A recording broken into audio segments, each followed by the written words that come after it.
Bueno, buenos días o buenas tardes. Queríamos otra vez acercarles material audiovisual de alguna manera básica para ver si se puede hacer más dinámica la información. Tienen un texto por escrito para aquellos que no puedan escuchar o mirar esta presentación. La idea es hacerlo rápido para que pese menos. Así que vamos por los contenidos. Repasemos un poco lo que les habíamos dado en la clase anterior para hacer para esta. Por un lado, les habíamos pedido que analizaran las características del texto científico, primero armando un cuadro y luego escribiendo a partir de ese cuadro un texto. ¿Qué es lo que pretendíamos con esta tarea? Por un lado, que conocieran a fondo y que comprendieran cuáles son las características del texto científico y qué quiere decir cada una o qué implica cada una de esas características. Por otro lado, que pudieran ponerse a pensar con más detalle en cada una de ellas y ver si el texto que estaban leyendo, por ejemplo, estaba construido a partir de esas mismas características que iba enumerando.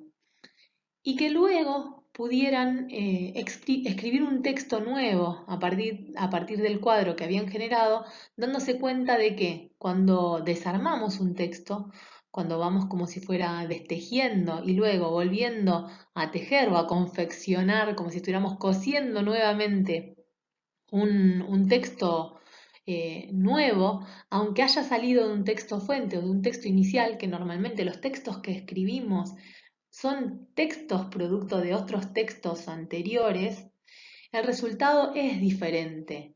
Y cuando estamos citando directamente un texto anterior, ponemos palabras directas del autor, hay que aclararlo. Entonces, es importante que pensemos en varias características del conocimiento científico y los textos científicos en relación a esto. Por un lado, cuando vamos armando, planificando, construyendo nuestros propios textos, tenemos que tener siempre en cuenta estas características que son del conocimiento científico y también de los textos científicos. Por eso podemos ver que ambos, conocimiento y escritura, van de la mano en ciencia, no son procesos que van separados.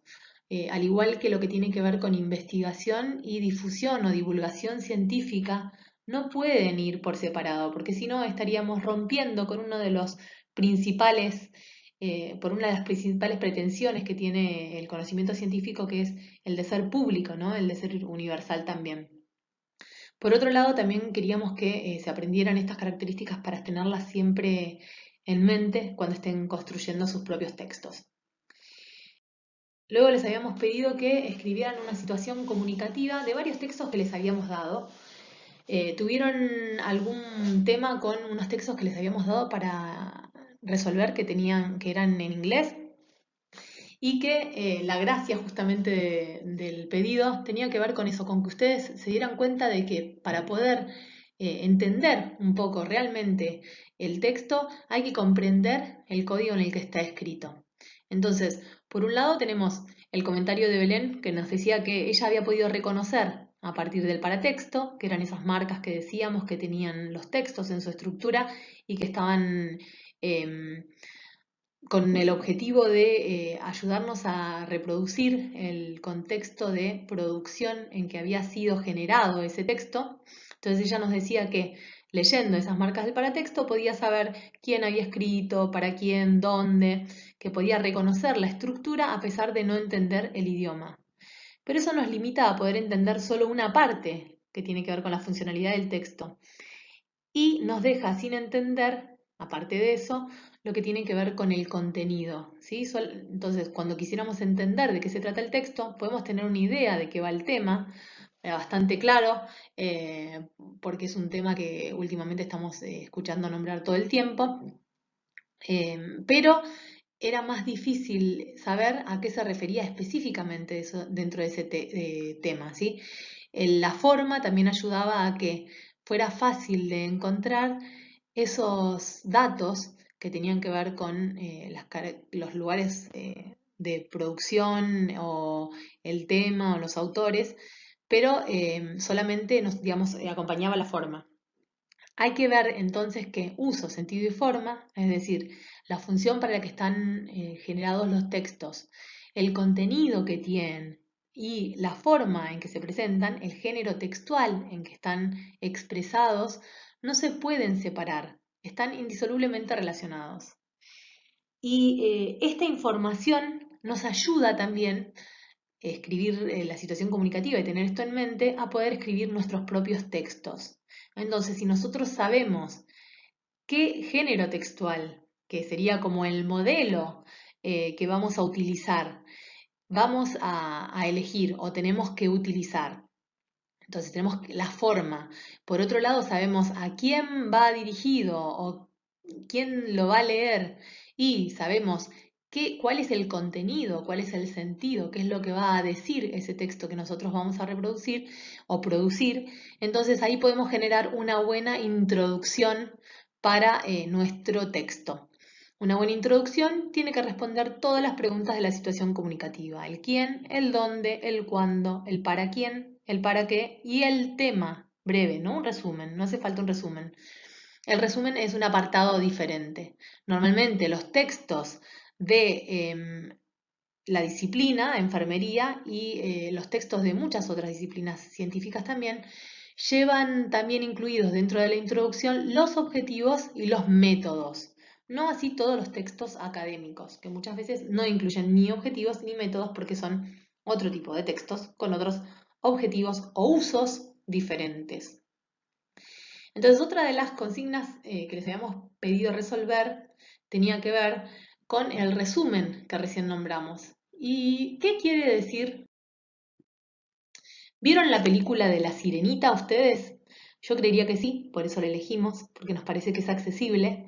Y tendríamos que pensar, si quisiéramos resumir, si la película de La Sirenita fuera un texto, la película en sí un texto, ¿qué sería importante si estamos resumiendo? ¿Sería importante saber que tenía a su súper amigo Cangrejo Sebastián, que cantaba unas canciones alucinantes? ¿O que su mejor amigo se llamaba Flounder y era un pececito? ¿Nos importaría saber, por ejemplo, que el cocinero real estaba empeñado en cocinar a Sebastián? ¿O que las hermanas veían muy mal lo que le gustaba a Ariel? ¿Nos importaría el perro? ¿O todas esas son informaciones, situaciones y personajes accesorios? ¿Qué es lo que necesitamos para la película de La Sirenita? ¿Qué es lo esencial? ¿Qué es lo que no nos podemos olvidar? ¿Tiene que existir el príncipe para hacer que Ariel realmente se decida a salir? ¿Tiene que estar la bruja para que ayude a Ariel a cambiar voz por piernas para poder salir? ¿Y tiene que estar el objetivo del beso final para que haya algo que pueda echar a perder toda la felicidad de Ariel o no? ¿O que pueda realmente y finalmente concretarla? Entonces, si pensamos en el texto de la peli La Sirenita como un texto a resumir, deberíamos pensar en eso, que hacemos un montón de operaciones de manera inconsciente cuando tenemos que resumir y que solamente dejamos lo esencial. Omitimos, es decir, dejamos de contar o suprimimos, es como si borráramos, tacháramos mucha de la información para quedarnos con lo conceptualmente importante. ¿Nos importa que Ariel sea también hermosa, por ejemplo, o que nos parezca un poco básica su aspiración de vida, que tiene que ver nada más con que el príncipe se enamore de ella? Nadie nos pregunta nuestra opinión cuando estamos resumiendo. A nadie le importa cómo nosotros vemos a Ariel. Lo que se nos pregunta sobre el texto de la Sirenita, si nosotros queremos resumirlo, es ¿qué es lo esencial de ese texto? Respetando lo que dijo el autor, reflejando lo que dijo el autor y no lo que nosotros pensamos. Entonces ahora la consigna es que tratemos de encontrar las diferencias entre lo que sería la introducción, vinculada más con la situación comunicativa del texto, y el resumen, que tiene que ver con lo esencial, conceptualmente hablando. Si tuviéramos que resumir o hacer una introducción para el texto de La Sirenita, creemos que se vería claramente cuál es la diferencia. La introducción de La Sirenita tiene que ver con quién la produjo, en qué momento, cómo es la protagonista. En cambio, el resumen simplemente simplifica la trama general del texto a lo más importante y esencial. Estas dos informaciones, digamos, estas dos estructuras, estas dos formas, la introducción y el resumen, les van a ayudar a ustedes para escribir sus propios textos también. Esperemos que haya quedado claro y si no, por favor, consulten a través del foro, porque ahora les vamos a pedir que sigamos un poco más adelante con otra consigna, con el desarrollo. El objetivo final de esto que estamos haciendo en este momento es ir hacia la escritura de un informe. Si nosotros escribiéramos un informe, tendríamos que planificar sí o sí cuál sería la estructura de ese texto, pensar qué es lo que queremos decir y luego escribirlo. Después les vamos a dar algunas ideas o algunos consejos de qué es lo que no hay que hacer o qué es lo que está bueno hacer cuando están escribiendo para no inhibirse. Pero sí es importante que sepan que hay gente que primero genera todo el desarrollo y después al final escribe la introducción mirando lo que escribió para saber el orden. Y hay gente que prefiere armar la introducción como para organizar lo que va a venir después en el desarrollo. No hay un solo camino. Uno va encontrando el que le resulta más cómodo o apropiado. Bueno, ahora lo que queríamos proponerles era que utilizaran una herramienta, en realidad es una técnica que se llama mapa conceptual, que los va a ayudar a organizar sus ideas. La idea es que ustedes desarmen un texto, como hicieron con los textos que les habíamos propuesto en la clase anterior o con el del conocimiento científico, y que en base a ese texto puedan armar un mapa conceptual. Para que entiendan qué es un mapa conceptual, tenemos tres formas de explicárselos, más o menos. Una tiene que ver con que hay que elegir los 10 conceptos fundamentales e intentar organizarlos jerárquicamente de los más generales e inclusivos a los más específicos. Digamos, primero el uno, que sería el más general, por ejemplo, a partir del cual se van subordinando los siguientes y armando como si fuera una pirámide donde los conceptos más importantes quedan más arriba y los menos importantes, que siguen siendo importantes porque obviamente por eso los eligieron de entre todos los conceptos posibles del texto, van quedando más hacia abajo. Y una vez que están organizados jerárquicamente, se dibujan flechas entre ellos para que se comprendan las relaciones que hay entre ellos, ¿sí? Por ejemplo, vinculado con, o se subordina a, o depende de, ¿sí? Como que pongan las flechas tratando de explicitar cuál es la relación entre los conceptos que están haciendo. Como es un poco difícil de hacer, no tenemos tanta facilidad como para hacerlo acá antes de que hayan visto un texto.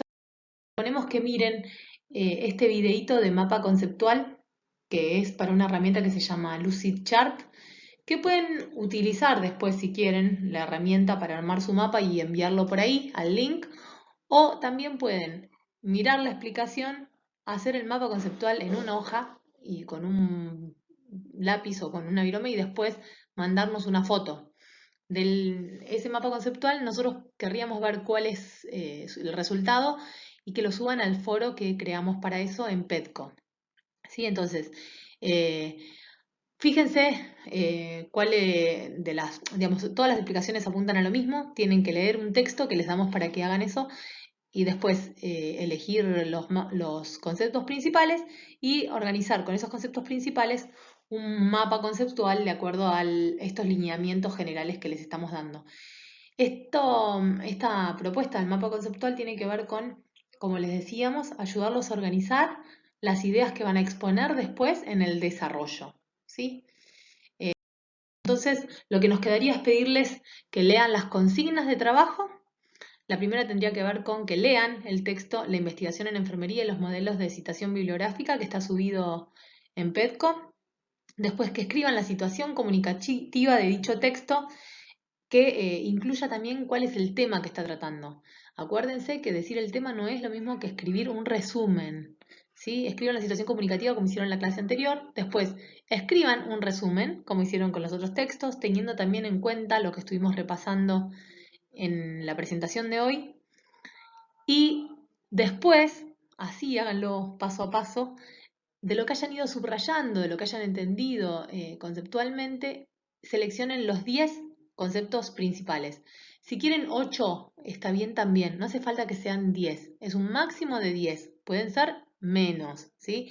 Si son 3 conceptos es como difícil después, en base a eso, desarrollar demasiado también, ¿no? La idea es que esto después lo puedan utilizar para armar el mapa conceptual de acuerdo a algunos de los ejemplos que les dimos, para practicar. No se preocupen si al principio no queda muy como una pirámide. Es bastante normal que en principio no, no tenga la forma que uno esperaría como pirámide, pero se va adquiriendo con la práctica. Y no tengan, por favor, vergüenza de enviarlo, porque todos aprendemos del compartir, de la puesta en común de estos mapas conceptuales, y van a ver que como el texto es bastante esquemático, nos va a servir para que los mapas conceptuales tengan, digamos, un parecido bastante fuerte, creería yo. Bueno, entonces hasta ahora los pasos son el de la situación comunicativa, el resumen, armar el mapa conceptual, escribir las relaciones entre esos conceptos que dibujaron en forma de pirámide, y por último, mirando ese mapa conceptual, viendo el mapa que elaboraron y las relaciones que tejieron entre sus conceptos principales a través de las flechas, que lo textualicen. Es decir, que vuelvan a generar un texto nuevo en base a lo que estuvieron escribiendo acerca de ese primer texto de origen, que es la investigación en enfermería y los modelos de citación bibliográfica. Este nuevo texto, eso, nada, que tiene que tener forma de texto y haber surgido del mapa conceptual. Y ese texto queremos verlo también. Así que por favor, envíennoslo. Si tienen dudas, el foro está para eso. Y vamos a estar esperando que nos envíen sus trabajos. Por favor, se los vamos a repetir, pero por favor que no sea después del sábado a las 6 de la tarde, porque es complicado poder leer con atención lo que mandan. Si no, no tenemos un tiempo para ni siquiera para hacer la devolución. Si alguien no puede después estar presente, si nos reunimos o si mandamos información o lo que sea. Por último, quería comentarles que también me había olvidado en el video anterior, pero quería comentar lo que es lo mismo. Digo, la información que utilizamos de base tiene que ver con el interaccionismo sociodiscursivo, como lo decía en el audio anterior, y la bibliografía básicamente es de Dora Riestra, y yo uso mucho también de las clases de Mayribí Coichea, que está en UFLE, en Usos y Formas de la Lengua Escrita de Educación Física. Así que si quieren profundizar o si tienen dudas, acá está la bibliografía para que puedan saber de dónde sale lo que estamos trabajando. Bueno, nos vemos o nos escuchamos o los leemos, les leemos pronto.